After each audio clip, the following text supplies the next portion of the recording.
नमस्कार, आप देख रहे हैं इंडिया न्यूज उत्तर प्रदेश उत्तराखंड में हूं आपके साथ हेमंत कुमार। चलिए देवभूमि की खबरों का रुख करते हैं। पिथौरागढ़ से बड़ी खबर के साथ शुरुआत करेंगे। धारचूला में आई आपदा को लेकर के मुख्यमंत्री ने दौरा किया है। आपदाग्रस्त क्षेत्र में मुख्यमंत्री पहुंचे और आपको बता दें कि तमाम लोगों से उन्होंने मुलाकात की है।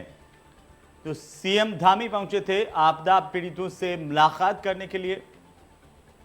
मुख्यमंत्री के साथ सांसद अजय टम्टा भी मौजूद रहे और ये तस्वीरें हम आपको दिखा रहे हैं। मुख्यमंत्री के दौरे की तस्वीरें। आपको बता दें कि सीएम राहत कोष से सभी प्रभावित लोगों को धनराशि दी जाएगी, इस बात का ऐलान सरकार की ओर से किया गया है। पिथौरागढ़ से बड़ी और अहम जानकारी इस वक्त की। धारचूला के इलाके में आई आपदा को लेकर के मुख्यमंत्री आपदाग्रस्त इलाकों में गए, लोगों से मुलाकात की, पीड़ितों से बातचीत की है और साथ ही साथ प्रशासन को निर्देश दिए हैं कि जल्द से जल्द लोगों को राहत दी जाए। धारचूला में सीएम ने हवाई सर्वेक्षण किया और लोगों से मुलाकात की है। सांसद अजय टम्टा उनके साथ में मौजूद रहे हैं। ये तस्वीरें हम आपको दिखा रहे हैं, पिथौरागढ़ की तस्वीरें हैं। और इसी बीच ज्यादा जानकारी के साथ हमारे सहयोगी दीपक गुप्ता हमारे साथ जुड़ चुके हैं। दीपक, सीएम का दौरा, हवाई सर्वेक्षण किया गया, आपदाग्रस्त इलाकों में पहुंचे, क्या कुछ जानकारी? हाँ हेमंत, ये बताऊं कि आज सीएम ने आपदाग्रस्त क्षेत्रों का दौरा किया, धारचूला पहुंचे। वो वहां पे उन्होंने जो जूमा गांव है वहां से लोगों से मुलाकात की, जो आपदा प्रभावित लोग थे उनको ढाढ़स बंधाया और उनको भविष्य में भी सुविधा देने की बात की है, उनको सहायता देने की बात की है। सीएम ने यहाँ पर को हवाई सर्वेक्षण किया क्योंकि जहाँ पर एलागाड़ जो जगह है, जहाँ पर जो मार्ग है वो पूरी तरह से ध्वस्त हो चुके हैं, तो वहां पर जाना पैदल जा पाना संभव नहीं था। इस वजह से वहां पे हवाई सर्वेक्षण उनके द्वारा किया गया है।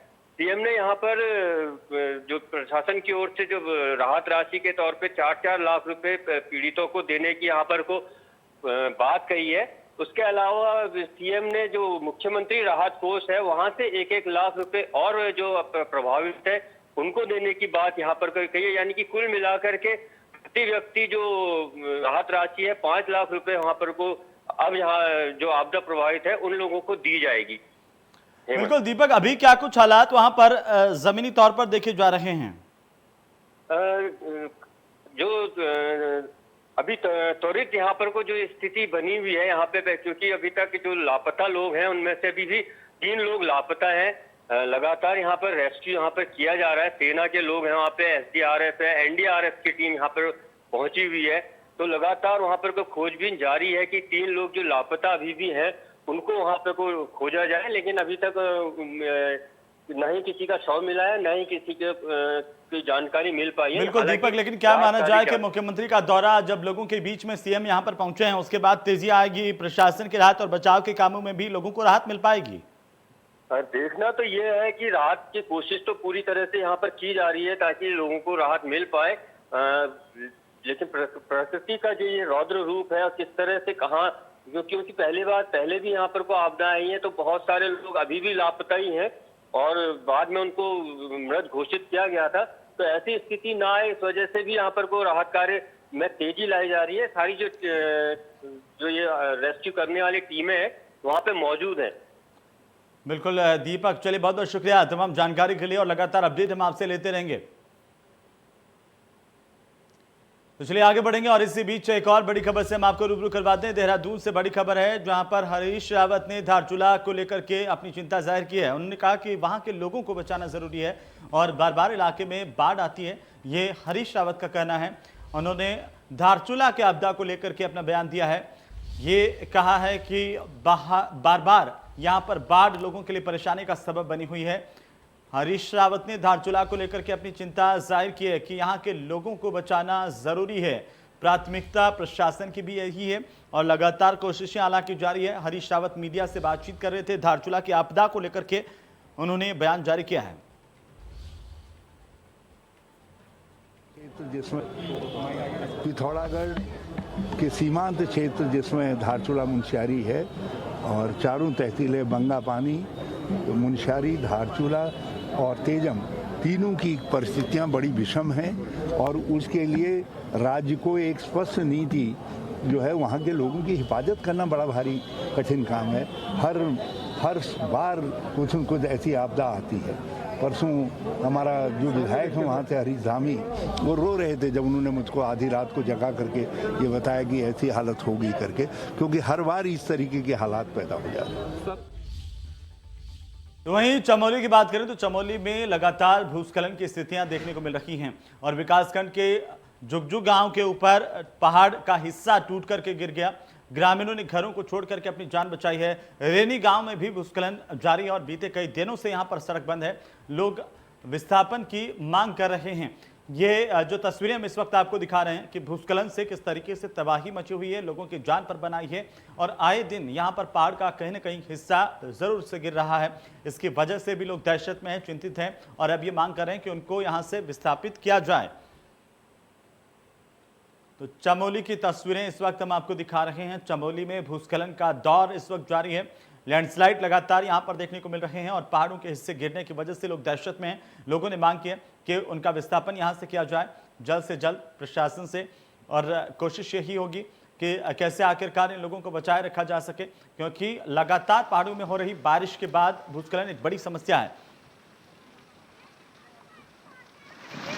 रेनी गांव में भूस्खलन की तस्वीरें और साथ ही हम आपको बता दें जुगजो गांव के भी यही हालात है। यहां पर भी लोग दहशत में हैं। ग्रामीणों की यही मांग है कि उनको यहां से विस्थापित किया जाए। ग्रामीणों ने यहां पर घर छोड़ करके अपनी जान बचाई है। किसी तरह से कई जगह पर नुकसान हुआ है घरों का। खासतौर पर अगर हम देखें तो इन ग्रामीण इलाकों में लोग परेशान हैं।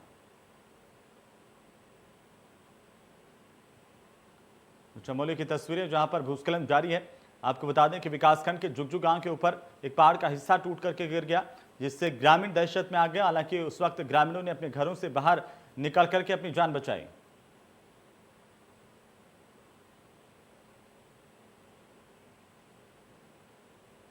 और इसी बीच ज्यादा जानकारी के साथ हमारे सहयोगी चमोली से देवेंद्र रावत हमारे साथ जुड़ चुके हैं। देवेंद्र, क्या स्थिति इस वक्त वहां पर आप चमोली में देख पा रहे हैं? जी देखिए, जो चमोली का जो जोशीमठ का जुगजू गांव है, यहाँ पर पहाड़ी से भूस्खलन हुआ है। जैसे आपने तस्वीरों में भी देखा होगा, गांव में लगभग 18 परिवार रहते हैं और गांव के लोग जो 60 से ऊपर की जनसंख्या, सभी लोग सुरक्षित स्थानों पर भाग गए हैं। यहाँ पर अभी जिलाधिकारी के निर्देशों पर तहसीलदार मौके पर गए हैं और ये लगभग रोड साइड से 1 किलोमीटर पैदल गांव है। पहाड़ी से जिस प्रकार भूस्खलन हो रहा है उससे भविष्य के खतरों को नकारा नहीं जा सकता है। ग्रामीण विस्थापन की मांग कर रहे हैं, लेकिन प्रशासन का कहना है कि क्योंकि जो भूस्खलन हुआ है वो गांव के घरों तक नहीं पहुंचा है, वो कृषि भूमि को उससे नुकसान पहुंचा है, लेकिन अभी घर सुरक्षित है। फिर भी एहतियात के लिए जो प्रशासन है ग्रामीणों को सतर्क कर रहा है और भूस्खलन जोन का सर्वे कर आगे की कार्रवाई करने की बात कर रहा है। जी बिल्कुल देवेंद्र, लगातार सरकार भी कोशिश कर रही है कि ग्रामीणों को इस दहशत से निजात दिलाई जाए, लेकिन ग्रामीण कह रहे हैं कि उनका विस्थापन किया जाए। क्या विस्थापन ही एकमात्र रास्ता है? और फिलहाल इस पूरे मामले को लेकर के ग्रामीणों की राय क्या है? जी देखिए, सबसे बड़ी बात, एक बात मैं और बताना चाहूंगा कि जब रेणी में ऋषिगंगा की आपदा आई थी तो तब भी ये गांव प्रभावित था। इस गांव का पुल बह गया था, इस गांव की भूमि बह गई थी, गांव के नीचे कटाव हो गया था और उसके बाद अब पहाड़ी से जिस प्रकार से भूस्खलन शुरू हुआ है, भारी भूस्खलन हुआ है, उससे गांव वालों की जो ये विस्थापन की मांग है ये वाजिब है। लेकिन विस्थापन कोई एक दिन का खेल नहीं है। विस्थापन के लिए एक लंबी प्रक्रिया चलानी पड़ती है। प्रशासन की भी अपनी मजबूरी है। तो विस्थापन के लिए पहले इसके लिए भूगर्भीय सर्वे कराया जाएगा, उसके बाद अगर खतरा होगा तो नई भूमि इसके लिए चयन किया जाएगा, उसके बाद विस्थापन की रूपरेखा तैयार की जाएगी। इसी रणनीति में प्रशासन लगा है। प्रशासन का कहना है कि अगर विस्थापन ही एकमात्र विकल्प होगा तो वो भी किया जाएगा, लेकिन अभी पहले इनको त्वरित रिलीफ इनको दिया जाना चाहिए और त्वरित रिलीफ यही है कि ग्रामीणों को सुरक्षित स्थानों पर सुरक्षित रखा जाए और इसमें प्रशासन जुटा भी है। तहसीलदार मौके पर घटना के 1 घंटे के अंदर ही मौके पर पहुंच गए थे। जिलाधिकारी जो हिमांशु खुराना है उन्होंने तत्काल प्रशासन को एक्टिव कर दिया था। प्रशासन की टीम इस समय मौके पर है और वो ग्रामीणों को सुरक्षित स्थानों पर ले गई है और सुरक्षा ही पहला प्रशासन का जो है पहला कदम जो होगा कि ग्रामीणों के को सुरक्षित रखा जाए। जी देवेंद्र, चलिए बहुत बहुत शुक्रिया तमाम जानकारी के लिए। लगातार अपडेट हम आपसे लेते रहेंगे और फिलहाल ग्रामीण दहशत में इस बात को लेकर के कि बार बार जो भूस्खलन हो रहा है वो कहीं ना कहीं परेशानी का सबब बनता हुआ नजर आ रहा है। चलिए आगे बढ़ेंगे। पौड़ी में पूर्व सीएम और गढ़वाल सांसद तीरथ सिंह रावत ने जिला विकास समन्वय और निगरानी समिति की बैठक ली है। इस दौरान गढ़वाल सांसद ने सभी विभागों के अधिकारियों के कामों की जानकारी ली, साथ ही निर्देशित भी किया है कि वे अपने कामों को जल्द पूरा करें। तो इस दौरान ब्लॉक प्रमुख जहरी खाल दीपक भंडारी ने नाराजगी जताई है और कहा कि हर साल जिला विकास समन्वय और निगरानी समिति की बैठक आयोजित होती है और हर साल अपने अपने क्षेत्रों की समस्याओं के बारे में चर्चा की जाती है, जिनका समाधान करना अनिवार्य है, लेकिन हर बार बैठक के बाद समस्या जस की तस बनी रहती है। उन्होंने अपने जहरी खाल ब्लॉक की सड़कों की बदहाल स्थिति के बारे में गढ़वाल सांसद तीरथ सिंह रावत को अवगत करवाया है और इसके बाद गढ़वाल सांसद तीरथ सिंह रावत ने PMGSY और PWD की सड़कों की जांच के आदेश दिए हैं। ग्रामीणों की मांग है कि सड़कों की स्थिति को सुधारा जाए। सांसद के सामने समिति के सदस्यों ने भी अपनी समस्याएं रखी हैं और उन लोगों ने स्वयं आपसे इस करके वो निर्णय सहमति बना लिया। विभाग की शिकायत सामने आई है, उसके लिए मैंने निश्चित किया है कि उसकी समय सीमा और गुणवत्ता, क्वांटिटी क्वालिटी, कोई समझौता नहीं और जो समय दिया गया उस समय पे काम दें। बार जो हो दिशा की बैठक हो, चाहे मुख्यमंत्री के कार्यक्रम हो, चाहे जनता दरबार हो, बार बार मैं अपनी ब्लॉक की समस्याओं को बताते हुए आ रहा हूं कि मेरे ब्लॉक जहरी खाल में सड़कें जो बनी हुई है PMGSY की, इनकी हालत इतनी बदतर है कि सारा तारकोल उखड़ गया है। इन्होंने जो है पत्थर उसमें डाले ही नहीं है, तारकोल डाला ही नहीं है, सारी सड़कों पे घास उगाई है, नाली नहीं बनी हुई है और बार बार बोलने के बावजूद भी ये अधिकारी जो है अनसुना कर रहे हैं और इन अधिकारियों के कानों में जूं नहीं रिंग रहे हैं। और मैंने इनसे कह दिया है, मैं आज इसलिए दिशा की बैठक में बार बार आके बोल रहा हूं कि मैं इनके खिलाफ जो बोलता हूं मिनट बुक में छप जाए, क्योंकि मैं हाई कोर्ट में रिट करूंगा इनके खिलाफ। और इन अधिकारियों के खिलाफ, जिन अधिकारियों ने ये पहाड़ को बर्बाद करने का काम किया, मैं उत्तराखंड आंदोलनकारी हूं, मैं इस राज्य की पीड़ा को समझता हूं। तो मेरा ये कहना आप लोगों से, जब तक हम ऐसे अधिकारियों को, ऐसे निकम्मेपन विभाग को, जो ये विभाग के अधिकारी हैं PMGSY के, जिन्होंने इस पहाड़ को खोखला कर दिया, इस पहाड़ का जो है आज जितने भी सड़कें हैं खत्म कर दिए, बर्बाद हो गई है। कोई सड़कों पे जो है आज 2 व्हीलर नहीं चला पा रहे, कोई छोटी गाड़ी 4 व्हीलर नहीं चल पा रही है, बसों के अलावा कोई इन सड़कों पे जा ही नहीं रहा है क्योंकि इतने बड़े बड़े गड्ढे हो गए हैं, चंबल लग रहा है। तो मेरा ये कहना था माननीय सांसद जी से, जो पूर्व मुख्यमंत्री भी हैं, कि आप जो है इन सड़कों की एक बार जांच करा। उधर मसूरी के लडौर के बूचड़खाना इलाके में सामुदायिक स्थल पर ठेकेदार की ओर से अतिक्रमण कर पुस्ता लगाए जाने को लेकर लोगों में काफी नाराजगी है। लोगों ने इसका विरोध किया है। बूचड़खाना के इलाके में रहने वाले लोगों ने आरोप लगाए हैं कि पालिका प्रशासन निजी स्कूल को फायदा पहुंचाने के लिए अतिक्रमण कर पुस्ता लगा रहा है। वहीं लोगों के गुस्से को देखते हुए अधिशासी अधिकारी ने काम को रुकवा दिया।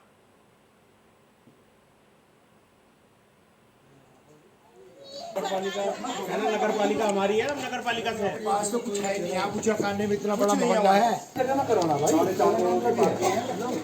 पढ़ने के ज्यादातर 80% बच्चे इस मोहल्ले इसमें पढ़ते हैं। क्या है कि यहाँ पे छोटा सा पार्क था, उस पार्क को भी जो है इनक्रोच किया जा रहा है, तो वो गलत है। मैंने ईओ साहब को जो है अभी फ़ोन किया है कि आप जो है इसको काम को रुका दें, क्योंकि चाहे उनका छोटा मोटा जीने मरने का हो, यहाँ पर वो इस तरह करते थे। और उनके द्वारा बताया गया कि यहाँ पे जो है कई सालों से जो है झंडारोहण होता था और सबसे पहले जो झंडारोहण का जो स्थल था उसको जो है हटाया गया है यहाँ पे से। तो ये सही नहीं है और नगर पालिका को चाहिए कि यदि कहीं पे भी कोई काम करे तो उसके सीमा में रह के काम करे। हर 15 अगस्त को झंडारोहण का कार्यक्रम होता है और 25 साल से ये कार्यक्रम लगातार चला रहा है। सबसे पहले इन्होंने इसी पे अटैक किया, इसी पे लात मारी है। फिर दूसरा नंबर ये जो पुस्ता लगा रहे हैं, इससे हमारा क्या मतलब है? ये एक छोटी सी सार्वजनिक जगह है, देख ही रहे आप, छोटी सी है। हमारा मरने से लेके जीने तक का कार्यक्रम इस पर होता है। छोटी छोटी गली है, कंजेस्ट गली है कि आदमी निकल नहीं सकता। ऊपर से ये पुस्ता लगा के इनकी हेल्प की जा रही है। यानी ऐसा है, ये स्कूल भी हमारा ही है और इसमें स्कूल में 80% बच्चे हमारे ही पढ़ते हैं, हमें कोई एतराज़ नहीं है। मगर ये छोटी सी एक जो जगह है हमारे पास, नगर पालिका की जो रोड थी, वो हमने उसमें छोटा सा बैठने के लिए, थोड़ा झंडारोहण के लिए कोई मीटिंग होती थी, उसके लिए हमने थोड़ी सी ये नगर पालिका से मन्नू के ज़माने में हमने ये बनवाया था। ये आज इसको ना छोटा, पहले पुस्ता लगाया इन लोगों ने, अब और पुस्ता लगा रहे हैं, इसको ख़त्म किया जा रहा है। जबकि ये हमारे 1000 लोग यहाँ पर रहते हैं, 450 वोटर हैं यहाँ पर।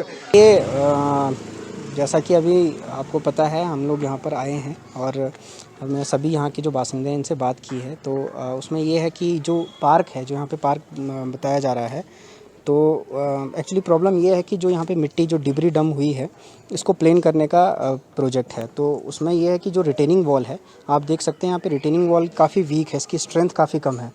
तो इसमें एक इशू ये था कि इसकी स्ट्रेंथ को कैसे बनाया जा सकता है, उसके लिए एक रिटेनिंग वॉल एक्स्ट्रा बनाए जाने की एक प्लान था। लेकिन अगर इसमें किसी भी का कोई भी विरोध है तो हम उस पर डायलॉग करेंगे, म्यूचुअल एग्रीमेंट के तहत ही उसमें आगे काम किया जाएगा। तो वहीं ऋषिकेश बद्रीनाथ राष्ट्रीय राजमार्ग पर आवाजाही बाधित होने की वजह से शहर के पेट्रोल पंप खाली पड़े हुए हैं। श्रीनगर, शिकोट समेत मलेथा और बागवान के पेट्रोल पंपों में डीजल पेट्रोल नहीं है। इस बीच जब पेट्रोल का एक टैंकर श्रीनगर पेट्रोल पंप पर पहुंचा तो लोगों की भीड़ पेट्रोल लेने के लिए उमड़ पड़ी। हाथों में बोतल लिए लोग पेट्रोल के लिए धक्का मुक्की करते हुए नजर आए। लोगों का कहना है कि पेट्रोल डीजल नहीं मिलने से रोजमर्रा के कामों में उन्हें परेशानी हो रही है। बारिश की वजह से सड़कें बंद है और इससे पेट्रोल नहीं आ पा रहा है और इस वजह से लोगों की परेशानी और ज़्यादा बढ़ गई है। तो सड़क बंद है और इसकी वजह से पेट्रोल यहाँ पर नहीं लाया जा रहा था। जैसे ही पेट्रोल का एक टैंकर यहाँ पर पहुँचा, लोगों की भारी भीड़ पेट्रोल पंप पर देखने को मिली। अफरा तफरी का माहौल, धक्का मुक्की यहाँ पर ज़रूर से देखने को मिली है। और श्रीनगर जैसे शहर में आज पेट्रोल की आपूर्ति नहीं हो पा रही है, ये बहुत दुखद की बात है। और तमाम जो हमारे ऋषिकेश से और श्रीनगर तक के पेट्रोल पंप है उन पे पेट्रोल नहीं मिल पा रहा है। तो नहीं मिलने का जो कारण है ये सरकार की बड़ी अनदेखी है और सरकार की बहुत बड़ी मैं समझूंगा कि ये बहुत बड़ी अनदेखी है। ये सरकार लगातार लोगों को गुमराह करती है जबकि ये जन समस्याओं पर काम नहीं करते। क्योंकि आप देख रहे हैं इस आपदा में पूरी जो बरसात में पूरी ऑल वेदर रोड टूट के बिल्कुल टूट चुकी है और कहीं भी आज पेट्रोल की इतनी मारामारी हो रही है कि श्रीनगर में कहीं पेट्रोल नहीं मिल रहा है। पूरा पेट्रोल ऊपर 4 धाम के लिए पेट्रोल पंप सारे बंद हो चुके हैं। तो लेकिन इनकी इस तरह की कोई प्लानिंग नहीं है और सरकार हर मोर्चे पर फेल है। और श्रीनगर जैसे शहर में आज और इसी बीच बड़ी खबर मिल रही है। आपको बता दें कि 7 सितंबर तक कोविड कर्फ्यू बढ़ा दिया गया है। लगातार कोरोना के मामलों में इजाफा होने के चलते और आसपास के राज्यों में भी लगातार कोरोना संक्रमण बढ़ने के चलते फैसला किया गया। मुख्य सचिव डॉक्टर एस.एस. संधू की ओर से इसे लेकर आदेश जारी किए गए हैं। अब बाजार सुबह 8 बजे से लेकर के रात को 9 बजे तक खुलेंगे। विवाह समारोह पर भी पाबंदी लगाई गई है कोरोना को देखते हुए, क्योंकि कोरोना की तीसरी लहर की आशंका लगातार व्यक्त की जा रही है। और जिस तरह से केरल में हालात नजर आए हैं, डेल्टा वेरिएंट को लेकर के भी लगातार चिंताएं बढ़ रही है और इसी को लेकर के सरकार की ओर से बड़ा फैसला किया गया है। बड़ी जानकारी इस वक्त की, विवाह समारोह में 50 लोग ही शामिल होंगे। इससे ज्यादा अगर कोई शामिल हुआ तो उसके खिलाफ कार्रवाई प्रशासन करेगा। शव यात्रा में भी 50 से ज्यादा लोग शामिल नहीं हो पाएंगे, इसकी अनुमति नहीं है। हम आपको बता दें कि 7 सितंबर तक यहां पर कोविड कर्फ्यू को बढ़ाने का ऐलान किया गया है। मुख्य सचिव डॉक्टर एस.एस. संधू की ओर से इसे लेकर आदेश जारी कर दिए गए हैं। पहाड़ में दूसरी लहर के दौरान भी अचानक से कोरोना के संक्रमितों का इजाफा हुआ था और इसे लेकर के सरकार अब पहले से ही एहतियात बरत रही है। आपको बता दें कि सरकार की ओर से कोविड गाइडलाइन को कठोरता से उसकी पालना करवाने के भी आदेश प्रशासन को दिए गए हैं। तो ये बड़ी जानकारी इस वक्त की बड़ी खबर हम आपको बता दें। देहरादून से बड़ी खबर है, 7 सितंबर तक उत्तराखंड में कोविड कर्फ्यू बढ़ा दिया गया है। मुख्य सचिव की ओर से इसे लेकर आदेश जारी किए गए हैं। प्रशासन को पूरी तरह से कोविड गाइडलाइन की पालना करवाने के लिए कहा गया है। बाजार का समय तय किया गया है, सुबह 8 बजे से लेकर रात को 9 बजे तक बाजार खुलेंगे। विवाह समारोह की अगर हम बात करें तो यहाँ पर 50 से ज्यादा लोग विवाह समारोह में शामिल नहीं हो पाएंगे। शव यात्रा में भी 50 की संख्या तय की गई है, 50 से ज्यादा लोग यहाँ पर शामिल नहीं हो पाएंगे। तो ये बड़ी जानकारी इस वक्त की। आपको बता दें कि उत्तराखंड सरकार अब कोरोना को लेकर के गंभीर नजर आ रही है और इसी को देखते हुए सरकार की ओर से बड़ा फैसला यहां पर किया गया है। कोविड गाइडलाइन की पालना करवाने और साथ ही साथ कोविड कर्फ्यू का समय बढ़ाने को लेकर के एक बड़ा ऐलान है। बाजार सुबह 8 बजे से लेकर के रात को 9 बजे तक खुलेंगे।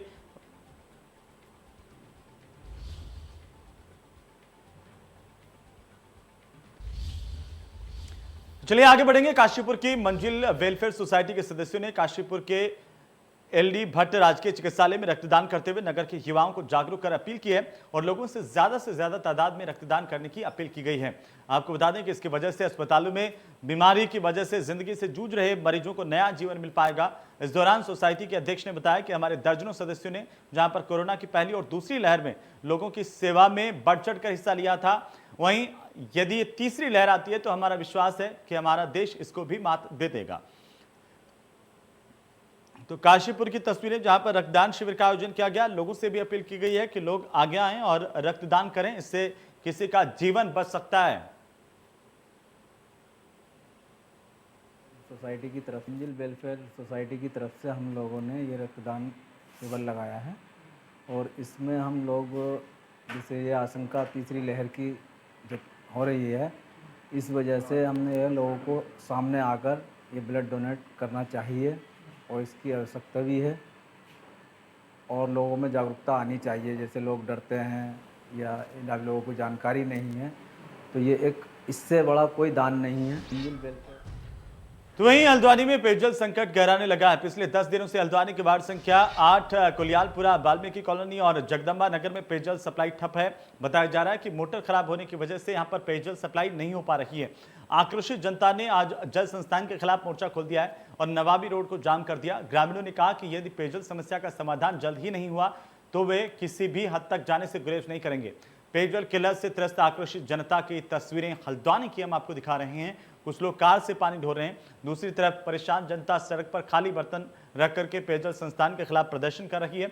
एक तरफ सड़क जाम है, दूसरी तरफ आम जनता का प्रदर्शन चल रहा है। लोगों का यह आरोप है कि पिछले 10 दिनों से कुलियालपुरा, वाल्मीकि कॉलोनी, जगदम्बा नगर में एक बूंद पानी नहीं आया।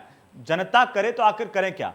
कई बार अधिकारियों के सामने गुहार लगाई, लेकिन पेयजल समस्या का समाधान नहीं हुआ है। लोगों में इसे लेकर आक्रोश है प्रशासन के खिलाफ कि प्रशासन उनकी सुनवाई नहीं कर रहा है।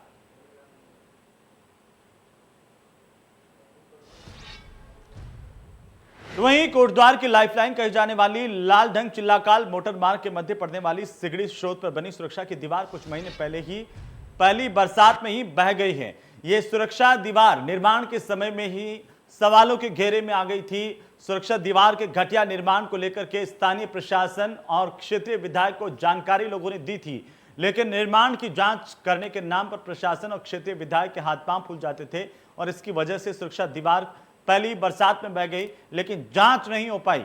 ग्रामीण लगातार इसके निर्माण से ही कहते रहे कि इसकी जांच करवाइए, लेकिन प्रशासन ने जांच नहीं करवाई। तो वहीं नैनीताल में सड़क हादसे में एक कार के खाई में गिरने की खबर है। आपको बता दें कि 500 मीटर खाई में पर्यटकों की कार गिर गई है। कार में 4 लोग सवार थे जानकारी के अनुसार और पुलिस की टीम ने सभी को रेस्क्यू कर अब अस्पताल भेज दिया है। बस को ओवरटेक करने के दौरान यह हादसा हुआ है। पालम कॉलोनी दिल्ली के निवासी बताए जा रहे हैं। कार सवार पर्यटक दिल्ली से यहां पर घूमने गए थे और इसी दौरान हादसे का शिकार हुए हैं। तो ये बड़ी जानकारी इस वक्त की हम आपको बता दें। बड़ा हादसा यहां पर हुआ है। हालांकि पुलिस की टीम मौके पर पहुंची और सभी को रेस्क्यू किया गया है, उन्हें अस्पताल पहुंचाया गया है। तो 500 फीट खाई में एक पर्यटकों की कार गिरी थी और इससे दिल्ली निवासी पर्यटक बताए जा रहे हैं जिनको रेस्क्यू किया गया है, जो वहां पर घूमने के लिए गए थे। अब फिलहाल जो जानकारी इस वक्त सामने आ रही है उसके मुताबिक हम आपको बता दें कि हादसा यहां पर हुआ और इसी हादसे के दौरान ये कार खाई में गिर गई। दरअसल ओवरटेक करने के चक्कर में हादसा हुआ था।